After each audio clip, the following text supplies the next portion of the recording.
Welcome to Never Too Serious with Scott and Dave. I'm Scott. And I'm Dave. What's on your list today, Dave? Man, I will tell you what. I was going down the road, and I was. I had heard something on online, and then I kind of forgot about it. I'm going down the road, and I see this bar on the back of a semi-truck trailer, and I'm like, "Oh my gosh, that's right! I just heard something about that. That's crazy!" And of course, I take it in a weird way personally because it goes all the way back to, I could tie myself into a TV show that I watched that affected this person.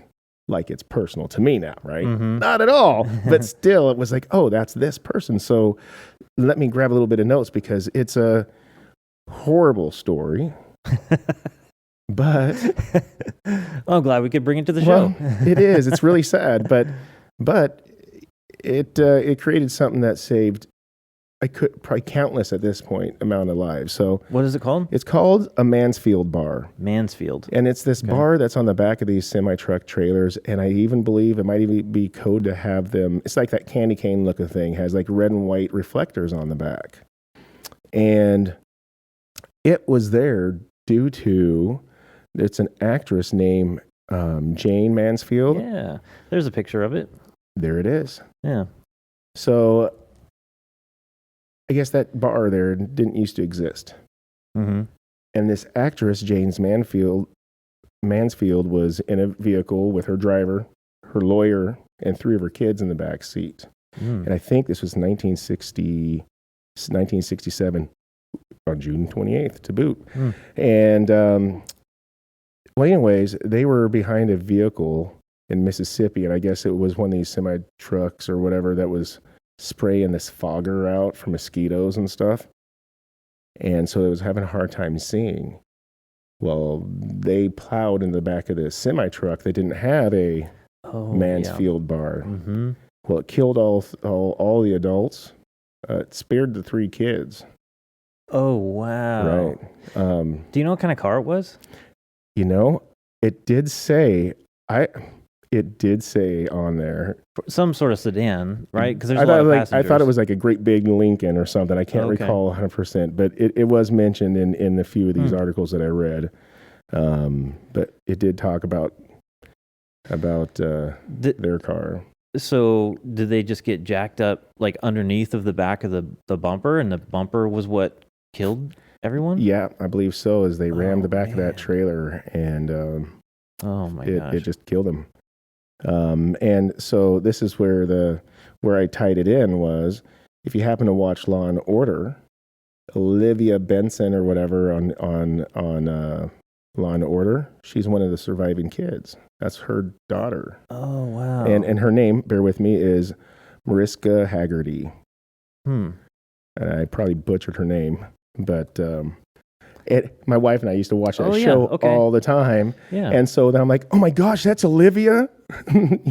Not even know what her real name is. Okay, so there's a picture. This is one of the children in the back. That survived, yeah. Oh my gosh. And, if you're going to do anything, it's a terrible way to die. Like I said, it is tragic, horrible story. But, they did something good with it. She's beautiful. Wow, Jane Mansfield. Yep. Yeah, she's classic looking like movie star. Yep. And, I will say that, I don't know how many other people had gotten hurt prior to this, but took a movie star for them to hear or care. But regardless, it's here now. But and that's a standard thing. Is it law then, or is it just a? Yep. Okay. I would actually go so far as, I'm going on a limb here, if you see something without that, you should probably call it in. Yeah. Or not trailing behind it. Yeah, exactly. Get the hell out of there. So, and I know that some of them, like some of those trucks, they're kind of like with a trailer hook, not really a trailer, but the van style. They actually have a bumper onto it, so there's not one necessary. I did some research about that. Go to wait a minute because I'm looking, like you were saying, what do is it mandatory? Well, I haven't seen one without it. I've seen them all bent up and jacked up. Oh. But, yeah. Wow, Manfield Bar. That's probably something people are going to be like, oh, yeah, I know what that is. Yeah. That's how I feel now. It's like, when you're going out to buy a new car and you're really interested in one brand, and then suddenly you see that brand everywhere. Everyone's going to be looking at the bumpers of these semi trucks. Well, good. Good. Yeah, good. Yeah. What else you got? Well, I mean, wait a minute. So when was this invented? You said it happened in 1967. So it was after that. Okay. So I don't know the exact date that was implemented on, that they must be on all trailers. I don't know that date. Gotcha. But yeah. Yeah, that's an interesting one. Yeah, that's too bad. So that actually kind of got me thinking, like, gosh, well, what else are there? Like, what other unfortunate stories out there that had created something positive? Which I ran across that little lever in the back of people's trunks. Oh, yeah. Some people go, what lever? I don't see any lever. Go out there and check it out. Well, do it carefully, because some of them aren't there because of the older vehicles. And guess what? There's a lot of kids that got locked in there and died. A lot of people that got kidnapped and got locked in there and died. A lot of gangster movies. Yeah, and I guess it happened frequently. So I'm going to try to tell you that there was a lady named Jeanette Fennell, and her husband, and I don't have the in depth, but look them up. These are good stories. Anyways, her and her, I want to say, children, they were robbed at gunpoint, and they were taken to a remote area where they were forced to get put in the back of the trunk and taken to a remote area, where they got robbed. And so her husband, I think he found like a piece of metal or something flashing or something in the back of the trunk, and he's picking it up and he finds a cable and he's like pulling on it and ended up unlatches it, and they could get out and call 911 to get help and to go back and find their kid. It's a good story, scary story, but one of their kids or the kid, I can't recall if there was one or two, I believe wasn't with them. It was at the foyer of their house. It's what people don't think about. I want to say that there was some safety, and I can't remember when, but they were talking about, trying to knock out a brake light or a tail light, something like that, get into those areas so that you could make it, at least it look to the outside that something is up. Right. Like there's some what to do if you're ever kidnapped and thrown in a vehicle, especially before the 2000s, Yeah.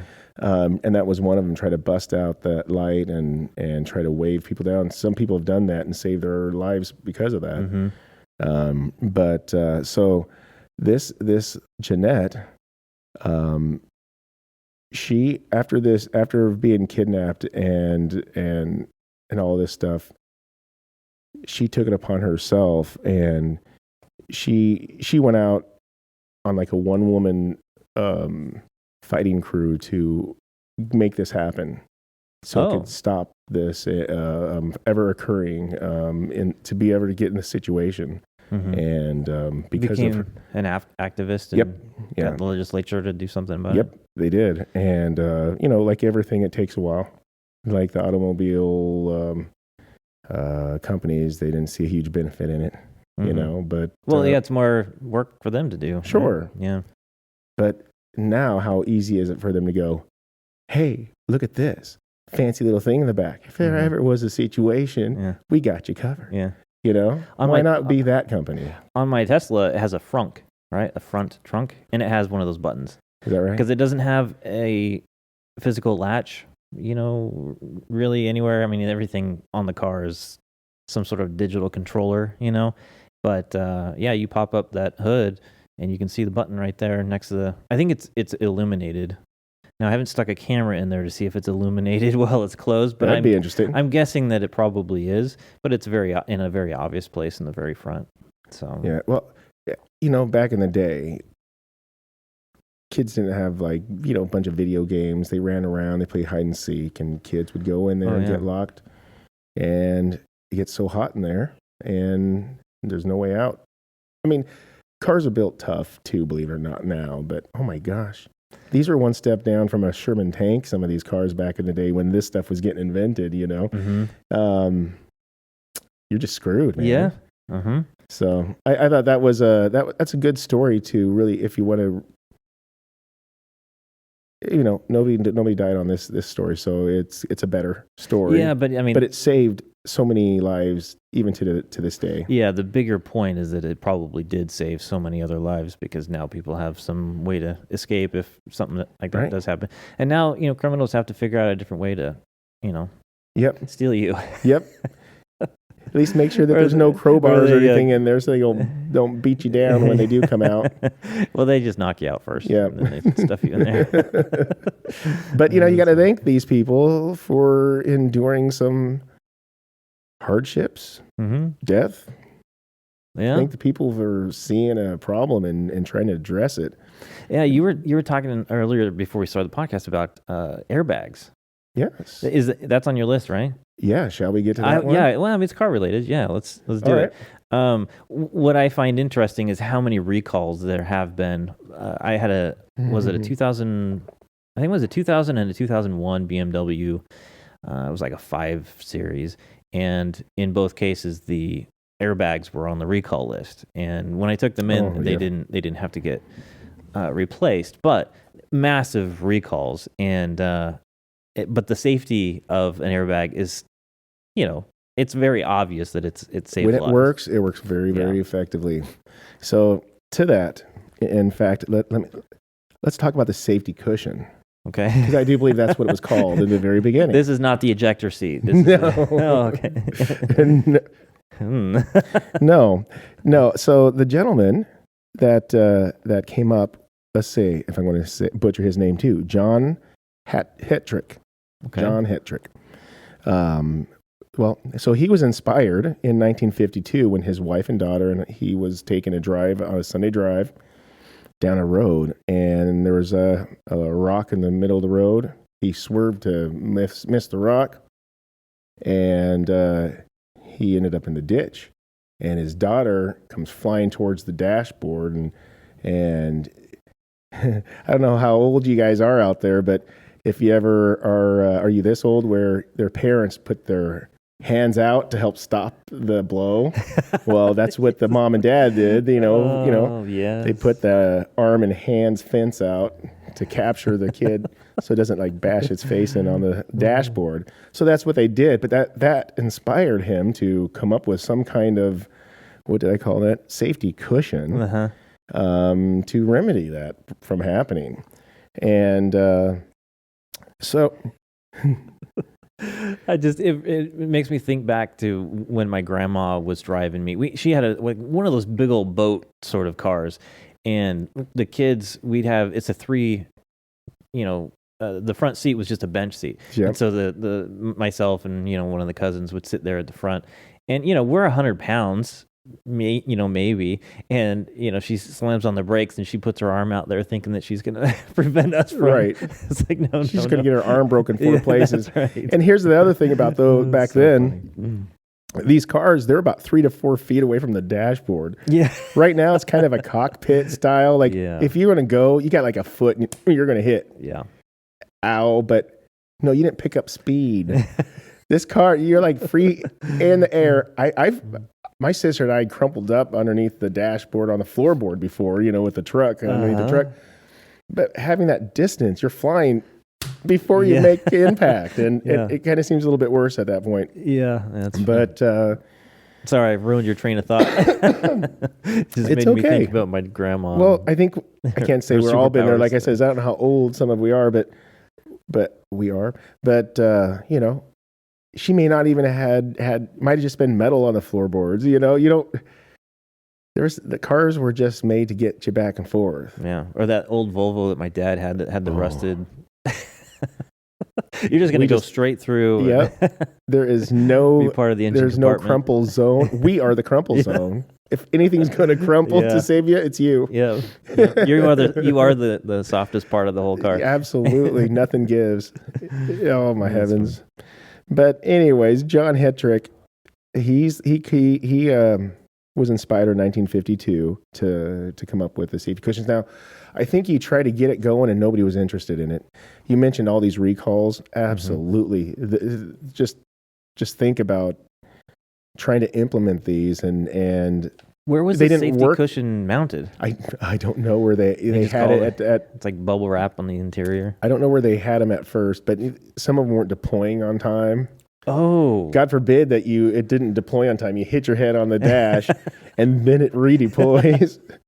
But, That's funny. sometimes, it deployed when it shouldn't. We probably heard a lot about it, people busted noses and creating issues. So I feel today we're pretty good with the airbag. That's the new name, as we called it. But the airbag seems relatively safe and reliable, and on top of a seat belt, that's pretty decent too. Well, and they have airbags, not just front airbags, gosh. but curtain airbags on the sides. I'm so glad you said that, because yes, not only do we feel pretty good about airbags, we've also adapted them everywhere. And in 2006, I heard that they started putting them on motorcycles. Oh, and I've even recently, in the last year or two, who knows how long they've been there, saw that now they have walking airbags for people that fall. Yes. So airbags are now for just about everything. I saw there is a bicycle helmet. Yes, sir. That deploys as it's an airbag helmet. Yes. And it senses that you are falling, and it deploys before you make impact. And God forbid if it's on a real sharp rock. Yeah. But still, it's something that happens that fast. I mean, it's fast.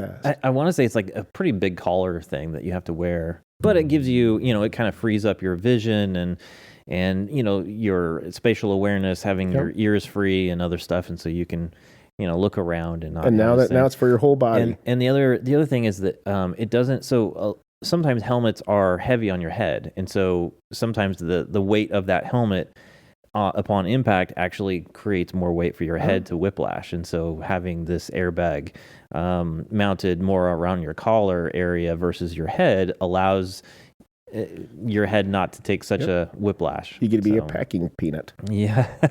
Yeah. It's like your mother, wrapping you in bubble wrap. She was onto something. Excuse me. Yep. So, yeah. Airbags. So now, mind you, some of these from death, that's bad, but still, they had that sound like back in the day, especially, that was probably a bad little accident that they had. Nobody died. That's good, but it's still tragic.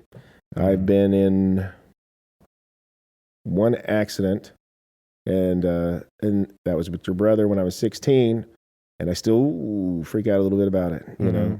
So I know that that's a big deal, and thank goodness he was smart enough to think about something and do something that would protect somebody else. Well, these engineers, this John Gettr guy says that he's an engineer. I'm just looking at the wiki page, and it's like some people just are quick to identify a problem that exists out there, and I think you being the inventor type, you probably see this stuff all the time. Like, oh, I think I could make this better, or I can improve on this particular idea.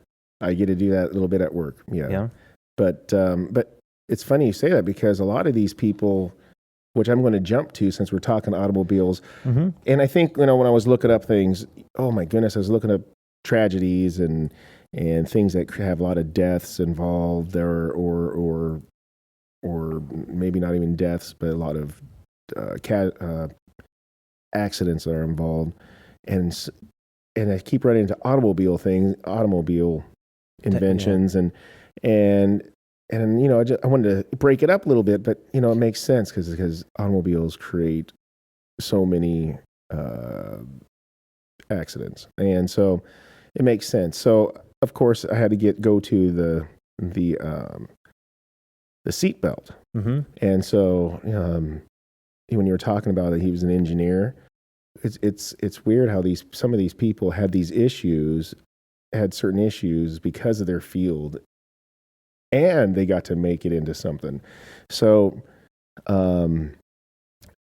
So let's just say this. When it comes to the seatbelt, it wasn't necessarily, it was invented back in the day. I think it was back in 1853, but it wasn't made for automobiles. This was made for keeping pilots in their gliders. And this is like, I think this is even 50 years before the Wright brothers took off in their little flight, but they needed a strap or a belt to keep people in. Mm-hmm. And so when it was invented, it wasn't necessarily due to a bunch of tragic things. I'm sure they kept bashing themselves into to the plane. You're saying when people were pursuing flight, this is one of the safety mechanisms that they included before flying? Right. Yeah. It's like, so, but that's where they came up with that. Now, now let me look at my notes here, though. That's funny. So let me jump to 1956. So in 1956, it was said that there was 40,000 people that are dying from car accidents, and so back in that time, mind you, that was 56. I think it was in 1965.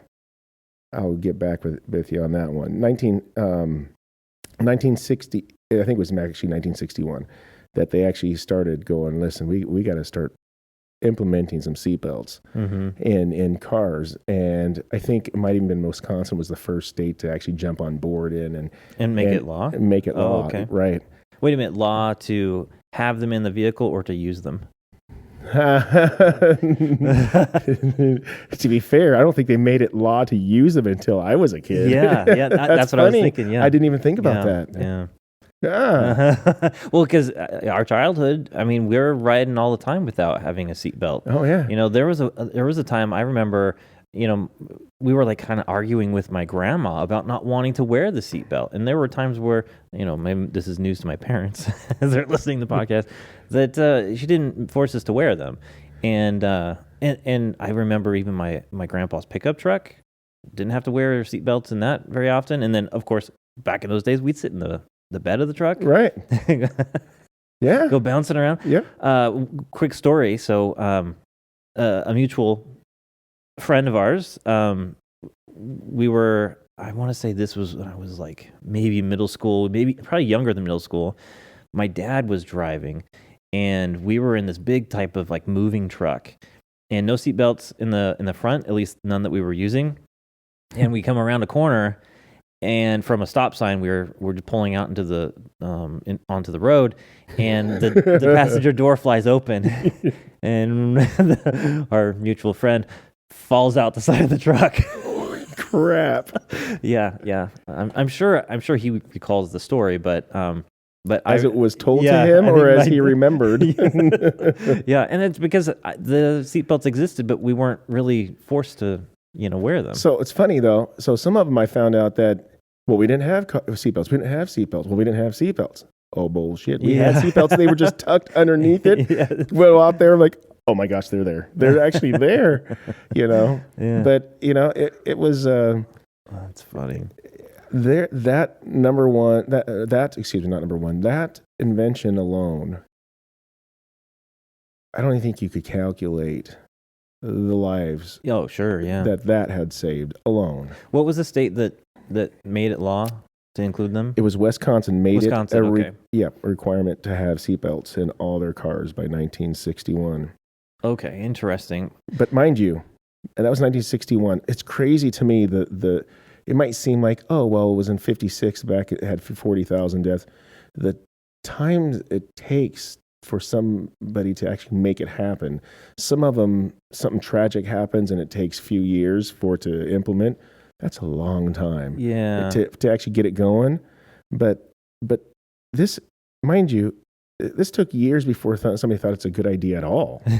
You know, if in 56, you know, they have the data of so many people are deaths per year is 40,000 in car accidents. And it was that many years that they go, oh, wait a minute. And mind you, it's still not implemented throughout the whole country at this point. This is like the first.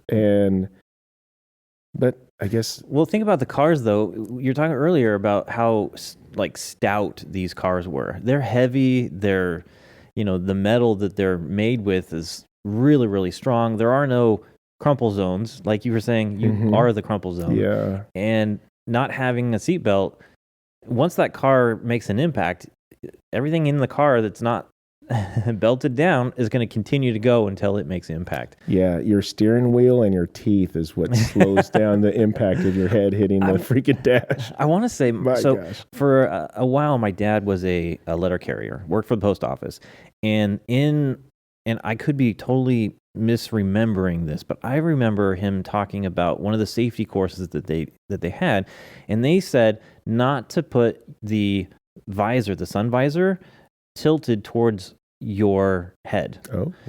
If you're going to tilt it, it's got to be towards the windshield, away from you, because of the impact. Just having a car accident where your head moves into it, you can split open your skull. And I thought, well, the seatbelt's supposed to prevent that, but I'm not sure that because I don't know when the shoulder strap seatbelt came into play, but just having your waist strapped down, your whole upper body is still going to go forward. Yep. So at least your corpse will still be within the vehicle. Yes. Yeah, right. Exactly. You're not going to be through the windshield. So here's another thing that I been trying to learn bad things that happen to people, so it doesn't happen to me. Learn through other people. So there's a gentleman. His name is Ron, and we call him Wheelchair Ron because he's in a wheelchair. Mm-hmm. And does he like that nickname? He might have been the one that brought it up. To be honest with you, he has it on his wheelchair. Wheelchair Ron right here. But super duper freaking awesome dude. Like, he has a Pantera car. I mean, super cool. Mm-hmm. I'll just say it. Trying to figure out what's appropriate to say here. He is the guy you want to take to a nudie bar. He's a freaking chick magnet. But anyways, he's an awesome dude. But he was telling me about, he has all these sports cars, Corvettes, and anyways, he was in his Mustang, and he had gotten a car accident. He was drinking and driving, and he hit something, and his wheelchair in the back come flying forward and ripped his ear off. Oh no! And so he was in the hospital as he was hearing it go, his ear getting sewed back on, going pop, pop, zzz, pop, pop. That's it. The needle going through his ear, zip. And the cops are standing there because he screwed up and was an idiot drinking and driving. It's him, telling a story that wasn't good to him, So he obviously learned some stuff. And then I did too. And it was, and I've heard of several things after that is, bolt your crap down that's in your car. Mm-hmm. I even heard that people that have stuff in the back, like not just their stuffed animals, but they have Kleenex box. Not just a cardboard box, but they have these black plastic Kleenexes. Why do they have them back there? And God, no idea. But that alone, I don't know the speed, but come back and could cut you open, knock you out. And I, in my vehicles, have things bungeed down just because, God forbid, you don't know what a 1 pound thing in the back or a groceries in the back that could come flying forward, or what a 2 pound block of cheese could do to you. Yeah. Well, okay. So back to my grandpa's truck, you couldn't see his dash. He had so many things. Do you remember his pickup? You're talking about the red Ford? Yes. Yeah, I remember. Yeah. Totally. Foot and a half of play just to try to go straight down the road. I remember pulling trees down when he was like sawing trees, and we'd hook a chain to the back of that truck, and I'd go one way, and he'd try to pull it this other direction, and I'd try to pull it away from the house, their cabin that they had. Anyway, long story. But in this case, he's got all these things on the dash. Like, you couldn't see the dash because he had so many different tools and like metal objects. Yeah. I mean, you run into that kind of stuff, it goes flying within your cabin. It does. You're done. So just listen to some people. If somebody's willing to tell you a shitty story that happened to them, listen a little bit. Yeah, that's funny. Yeah, yeah. Well, so, that kind of went, because those were all kind of vehicle related inventions and stuff. I was going to take a dive off of the vehicle one, and I was going to go back to, and I thought this was pretty interesting because there's a little bit of state pride here. Okay, I'll just tell you. So, in Oregon, yeah, we have state pride. Well, I can now. Okay. Maybe this will pull us all together. All those Californians that moved up to Oregon, they still don't have any state pride here. So, have you heard about SawStop? Yes, I have heard. Mm-hmm. So what it is, if you haven't heard about it out there, is it's a table saw, and it's an automatic braking system on it that will put this thing from I don't even know how many RPMs to stopped. I mean, I've seen it happen. Mm-hmm. And again, I don't know how it doesn't break the machine or engine out of it. It so stops abruptly. So look it up online. It's scary, but cool. At the same time, they do some tests with a hot dog, and it barely breaks the skin on a hot dog. Wow. And what it is there's something on it that detects like your human flesh. It's more to it. It's scientific stuff that reads that when your skin touches that blade, so you will have to touch it, and it will stop. And makes my hands sweat just thinking about it. I got some pictures up here. Oh my gosh, those have it. Those are way reasonable. Dave's shopping for a table saw. I am, and they were $10,000. Oh wow! The ones I was looking at, and I will say, cheap one is like $900. I see them right here. There's 6 of them, ranging from $3,500 down to $800, $900, $600. I have a Ryobi table saw, and I never use it because it freaks me out. That thing is going so fast. Putting anything through it, I've shot like wood off of that blade. Yep. And it has one of those cover things so that it comes down on top of whatever it is that you're slicing up. But it freaks me out, so I never use it. So I don't know if anybody's ever seen a shop teacher that has all their digits. And if you kids say, my shop teacher has all their digits, go back and pay him a visit now and recount. Because it just happens, I think, in time, if you play long enough. In what I work for, it's not wood, but it's metal, but I hear the exact same stories. And I think the word mangle is what we use. It's disturbingly bad. So this is amazing. I don't even know. Maybe they did tell us. Hold on. Give me 1 second. Yeah. They say they do say that there are about 10 digits per day in America lost on a table saw.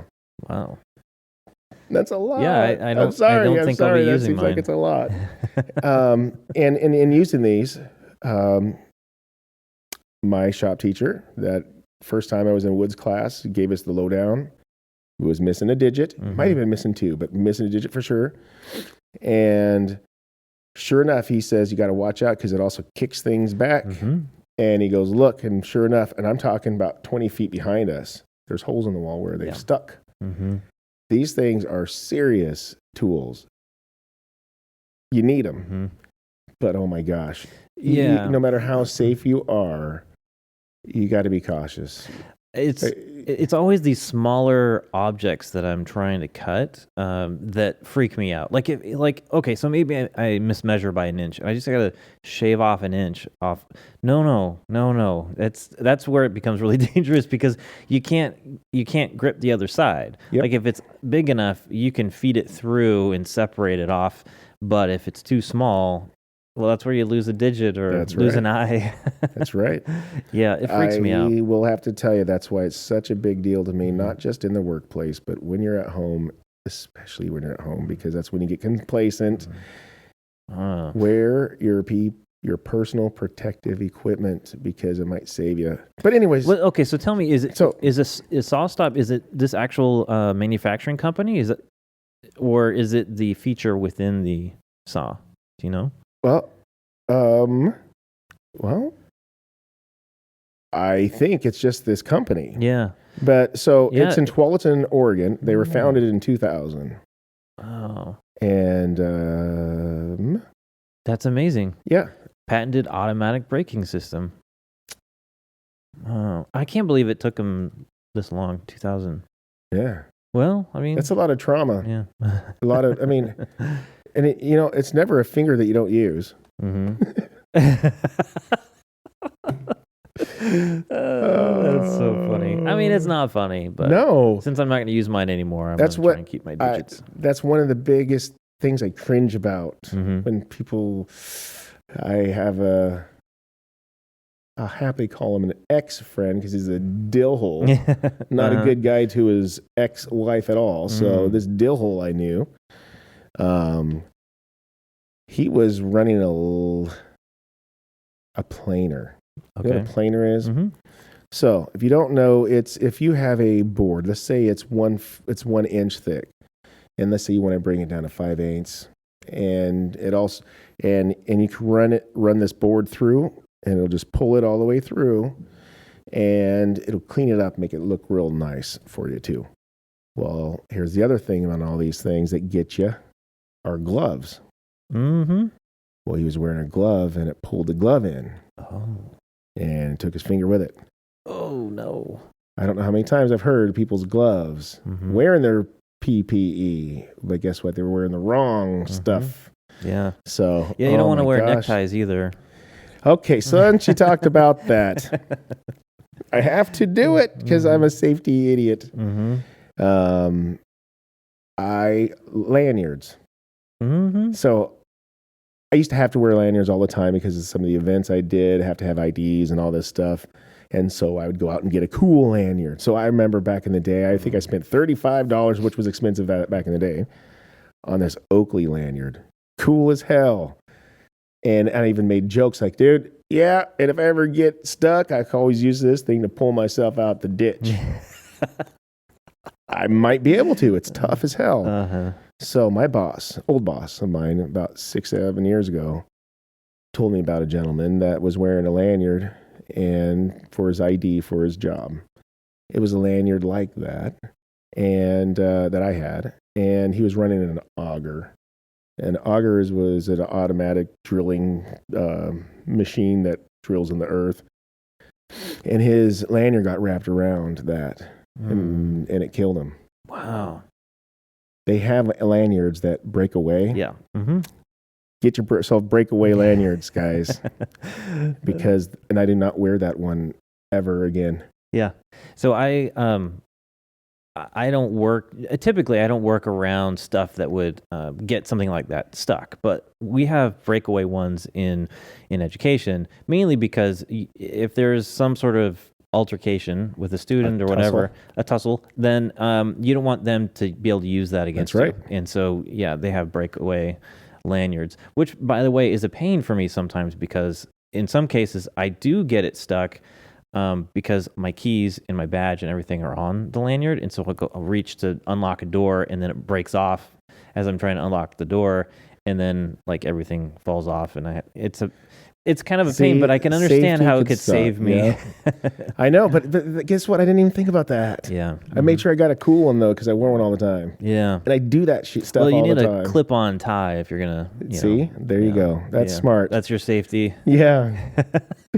All right. So hey, I happen to have something else that is different than a car or a driving thing. So okay. And so I want to talk about the telegraph.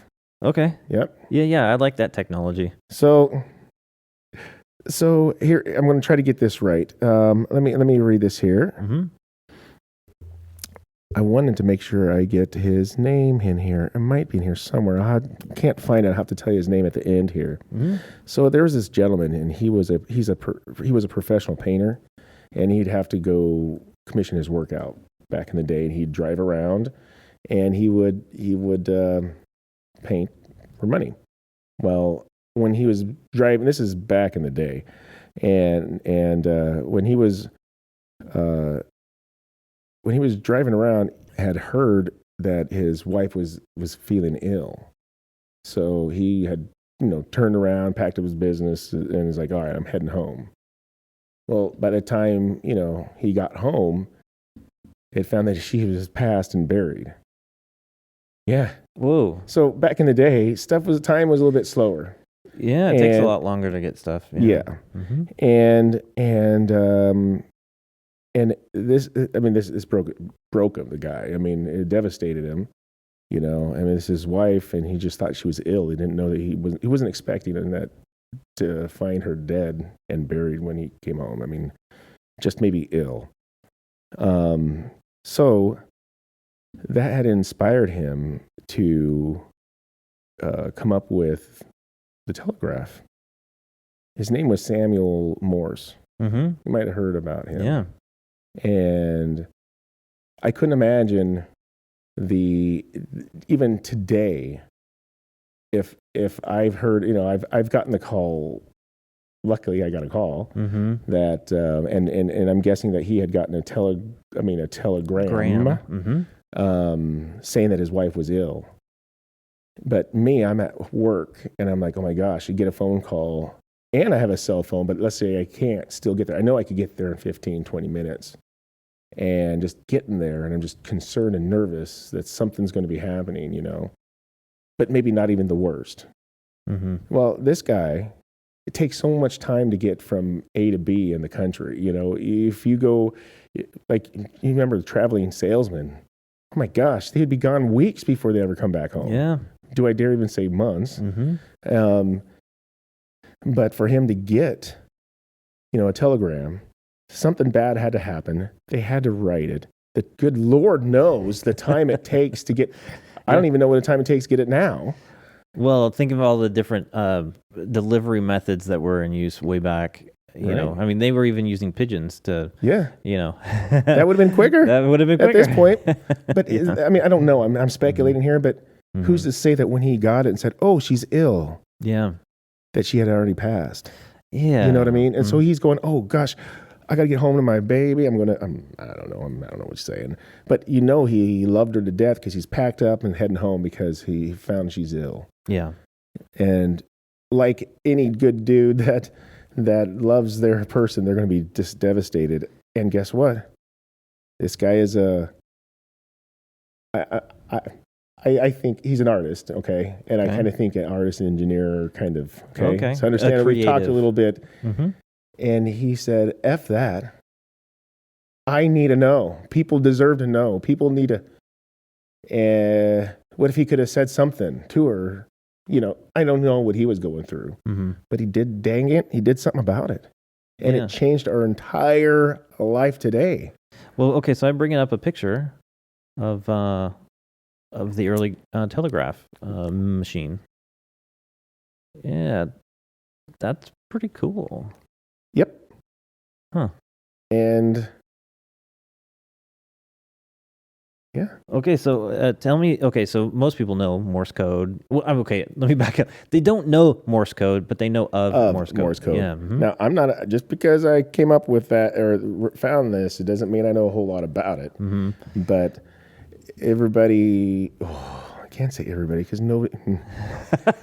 Back when I was a kid, I used to get these little crappy walkie-talkies that have all the dashes and dots on them, and people would speak by dashes and dots. And I don't know what it is, but if you go click, click, and then hold it longer as a dash, and click, click, click, click, click, click, that would create letters, and then you could in fact make a code that you could decipher what the saying is. Like that. That Christmas story. Yeah. With the what is that? Oh my goodness, I can't remember what the cocoa is. But Ovaltine? Ovaltine. Drink your Ovaltine. Yeah. Okay. But anyways, they had a little code that they had to decipher. It's just like that. A Christmas story. A Christmas story. Yeah, I just watched that recently. In fact, there's a continuation of the Christmas story with older version of Ralphie, the same actor, and a lot of the same child actors in the movie. What? And yeah, it's called A Christmas Story Christmas, and I watched it on HBO Max just last night. Yeah, and Ralphie, it's so funny because he's older, and you can tell that's definitely Ralphie. He looks so much like his child persona. I'm gonna have to look into that. Now he sounds, I mean, he's got a deeper, raspier voice, and that kind of threw me off a little bit.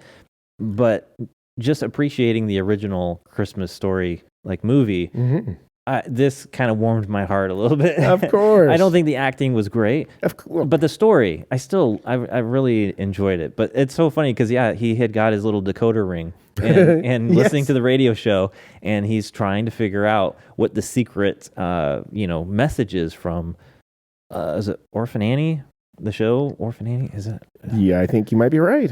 The radio show. Yeah, the radio show. And he's so excited because he's been waiting in the mail to get this thing, and then suddenly...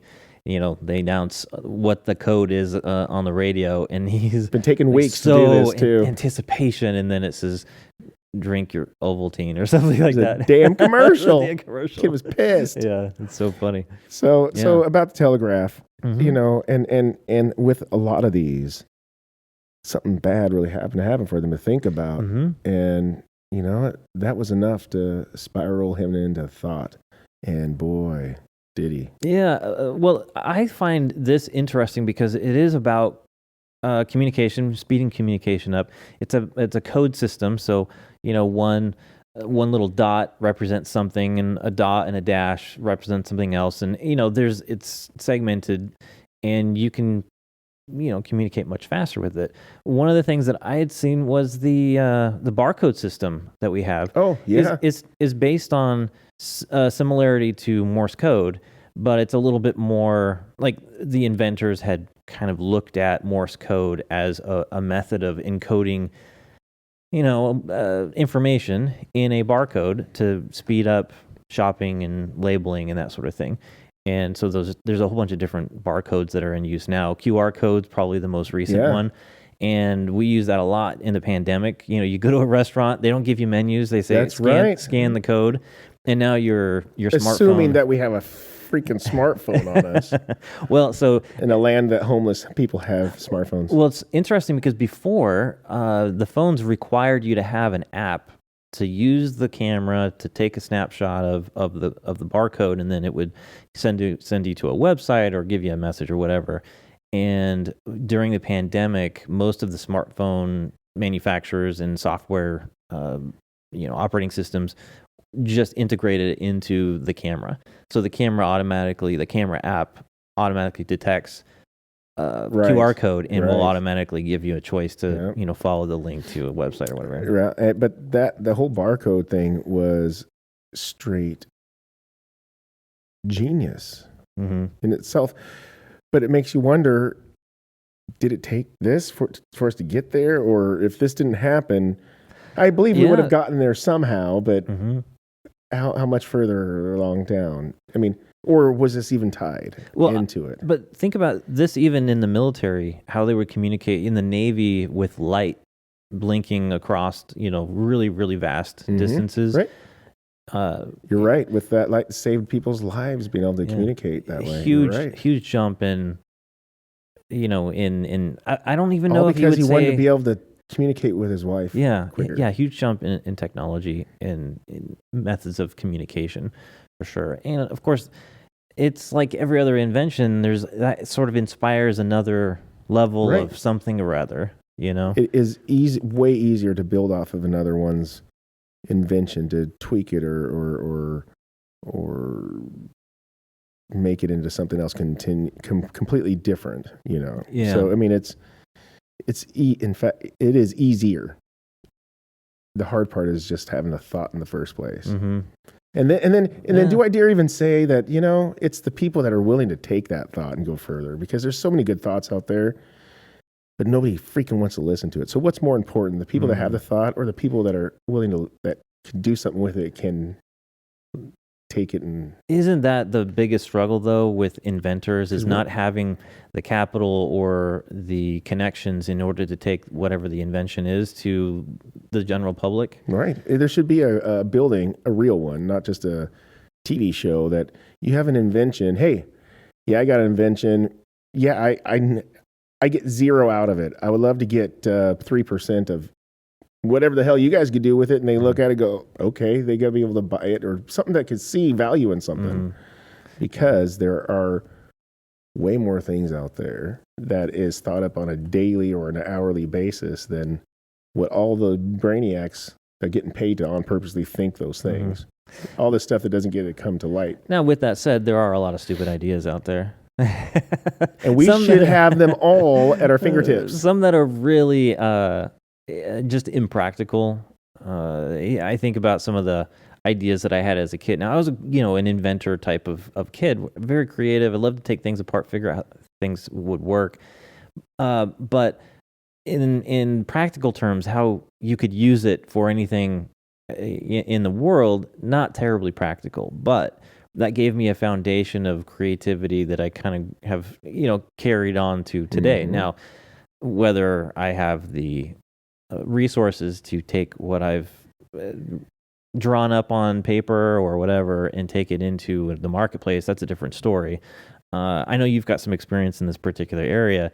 It's like, how do you get all of the other legalistic stuff that an inventor doesn't normally, that's not their expertise, like all of the patent information and funding, and how do you get it to the marketplace? Those are all things that typically an inventor, when nobody cares about it but you. Yeah, when no one cares. Yeah. It doesn't matter if it is a fantastic idea, if it could benefit the whole world. You're everybody going into it or has these ideas. Nobody cares about it but you. And that goes with these people that wanted to get the what was that called? The cushion, whatever. Yes. Anyways, the airbags going. Some of these people had to fight to get this shit going. It's important. Same thing with the trunk release inside. You had to fight to show the purpose. Yeah. We're the ones paying for you guys to exist. We buy your cars. We want to make it safer. You want us to keep buying your cars? How about, we shouldn't have to fight that. It should be what else you got? Bring it all to us. You can't, like you said, some of them are stupid, but my guess that there are some people out there who have the means to do this sort of thing, but that's just not the area that they spend most of their time in. Yep. There's probably some networking thing out there that we're not aware of, where inventors can network with other people who can help with the process that doesn't cost them tons of money.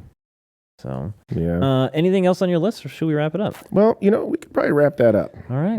I think it's kind of at the end there, we were talking a little bit about the inventions that we came up, and then what the other people took from some of those inventions. And I think we should have another show about, hey, we got this invention over here, but it didn't freaking start with that. That's that stuff that we use to like kill insects and to peel paint off of buildings. Yeah, we put that in your milk. Yeah, for good reason. We'll get back to you why. But no, I'm just making that up. I think you think, but there's a lot of inventions out there, but that didn't start with that. I've got a list, so maybe our next show we do some. I think that'd be a good one. We'll do really curious. Part 2, part dos. Part 2. How many languages do you speak other than English? 7 or 8. Yeah, right. Okay. All right. Thanks for listening and watching the show. Tell a friend. Help us grow the audience. That'd be great. You can find more information on our website. At never2series.com. And social media at the NTS Podcast on Twitter, Gettr, and Parler. Until we see you next time, take care. And be safe.